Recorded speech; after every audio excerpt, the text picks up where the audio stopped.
Assalamualaikum warahmatullahi wabarakatuh. Sahabat-sahabat yang dirahmati Allah, pernahkah kita berpikir bagaimana teknologi secanggih artificial intelligence atau AI ini dipandang dalam kacamata Islam? Apakah ini sebuah berkah yang harus kita rangkul atau justru ancaman yang perlu kita waspadai? Mari kita kupas tuntas bersama. Di era digital ini, AI bukan lagi fiksi ilmiah. Ia hadir di ponsel kita, membantu pekerjaan kita, bahkan memprediksi kebutuhan kita. Dalam Islam, ilmu pengetahuan dan teknologi selalu didorong. Ingatlah firman Allah dalam surah Al-Mujadilah ayat 11. Allah akan meninggikan orang-orang yang beriman di antaramu dan orang-orang yang diberi ilmu pengetahuan beberapa derajat.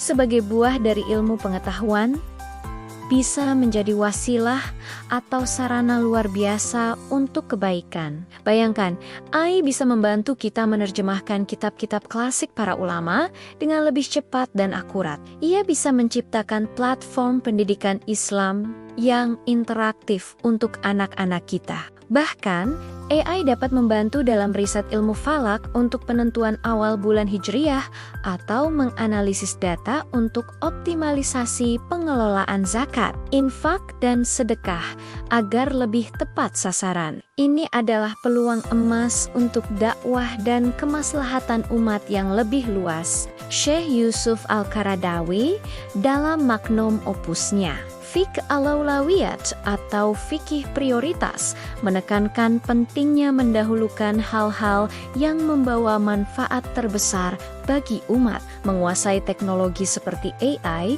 agar tidak tertinggal dan bisa memanfaatkannya untuk kebaikan. Jelas termasuk dalam prioritas ini, teknologi adalah alat yang netral. Ibarat pisau, ia bisa digunakan untuk memotong sayuran di dapur, atau bisa disalahgunakan untuk melukai. Begitu pula dengan AI. Maka disinilah tantangan utamanya muncul. Risiko penyalahgunaan AI sangat nyata. Misalnya penggunaan AI untuk menciptakan berita bohong atau hoax dan fitnah yang bisa memecah belah umat. Algoritma AI yang bias juga bisa melanggengkan ketidakadilan atau diskriminasi. Belum lagi deepfake, teknologi AI yang bisa memanipulasi video dan suara. Bayangkan bahayanya jika digunakan untuk merusak kehormatan seseorang atau menyebarkan konten yang bertentangan dengan akhlak Islam. Disinilah prinsip Saad Azariyah atau menutup pintu kerusakan menjadi sangat relevan. Para ulama mengajarkan kita untuk mencegah keburukan sebelum terjadi. Kita tidak bisa hanya menjadi konsumen teknologi. Umat Islam, para ilmuwan, para ahli fikih harus terlibat aktif dalam perdebatan dan pengembangan AI. Kita perlu memastikan bahwa setiap baris kode yang ditulis, setiap algoritma yang dirancang selaras dengan nilai-nilai luhur Islam, prinsip, maqasid syariah, atau tujuan-tujuan syariat Islam harus menjadi kompasnya, yaitu menjaga agama hifdz ed-din, menjaga jiwa hifdz an-nafs, menjaga akal hifdz akal, menjaga keturunan hifdz an-nask, dan menjaga harta hifdz al-mal. Apakah AI yang kita kembangkan menjaga kelima hal ini? Apakah ia menjaga privasi, mempromosikan keadilan, dan tidak merusak akal manusia dengan informasi yang salah? Misalnya, dalam menjaga akal, AI bisa menjadi alat bantu belajar yang luar biasa. Namun, jika penggunaannya membuat kita malas berpikir, malas menghafal Al-Quran, dan terlalu bergantung pada mesin, maka ia justru bisa merusak potensi akal yang Allah anugerahkan. Keseimbangan adalah kuncinya. Dialog terbuka antara ulama, teknolog, dan masyarakat menjadi sangat krusial. Kita perlu merumuskan semacam fikih AI, sebuah panduan etis berbasis syariah untuk pengembangan dan pemanfaatan kecerdasan buatan. Ini bukan untuk menghambat inovasi, justru sebaliknya. Ini untuk mengarahkan inovasi ke jalan yang diridhoi Allah dan membawa maslahat bagi seluruh alam, sesuai dengan misi Islam sebagai rahmatan lil alamin. Ulama kontemporer seperti Syekh Dair Ali Al-Qaradagi, Sekretaris Jenderal Persatuan Ulama Muslim Internasional, juga telah menyinggung pentingnya umat Islam untuk proaktif dalam menghadapi revolusi industri keempat, termasuk AI.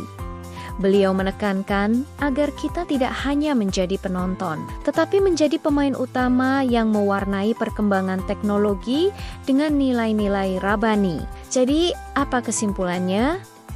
AI adalah pedang bermata dua. Ia menawarkan peluang luar biasa untuk kemajuan pendidikan, dakwah, dan kesejahteraan umat. Namun, ia juga membawa risiko penyalahgunaan yang bisa merusak nilai-nilai Islam dan tatanan sosial. Sikap kita bukanlah menolak mentah-mentah, bukan pula menerima tanpa filter. Sikap seorang muslim adalah kritis, proaktif, dan visioner. Mari kita dukung anak-anak muda kita untuk belajar teknologi, menjadi ahli AI, namun tetap kokoh iman dan akhlaknya. Mari kita dorong para ulama dan cendekiawan kita untuk terus berijtihad, memberikan panduan di tengah gelombang perubahan ini. Dengan begitu, kita bisa memastikan bahwa teknologi secanggih apapun, termasuk AI, akan tunduk pada nilai-nilai ilahiyah dan menjadi alat untuk membangun peradaban yang lebih baik, adil, dan beradab. Mari kita menjadi umat yang tidak gagap teknologi, tapi juga tidak kehilangan jati diri. Umat yang mampu mengendalikan teknologi, bukan dikendalikan olehnya, demi meraih ridha Allah Subhanahu wa Ta'ala. Terima kasih sudah menyimak sampai akhir.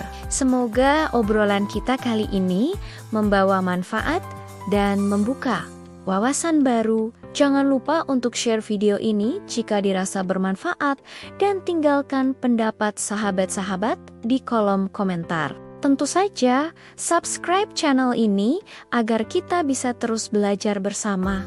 Sampai jumpa di video selanjutnya. Wassalamualaikum warahmatullahi wabarakatuh.